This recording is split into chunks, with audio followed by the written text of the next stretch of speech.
Hello, it's Young Today I want to talk about a book called The Primal Wound by Nancy Bereaud. The term primal wound refers to the dramatic loss that young children experience when separated from their biological mothers. This bond begins when the child was still just a fetus. On a microcellular level, mother and baby share much more than just nutrients and hormones. They also exchange cells, some of which will become permanently embedded in the mother's tissues for the rest of her life.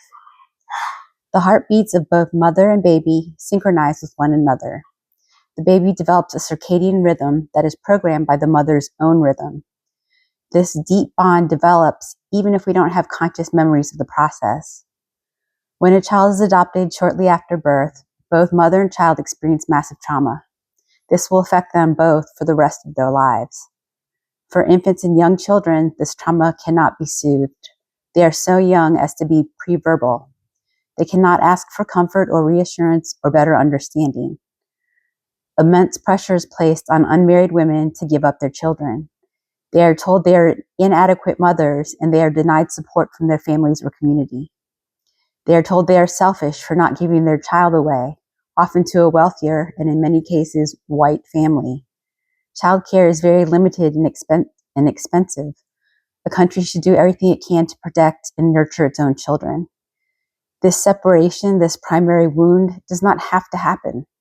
Support can be given to single-parent families to help keep them together and let them survive at a decent standard of living.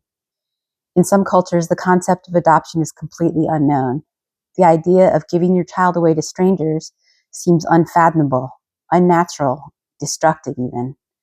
This wrenching apart of families leaves mothers and children scarred for life.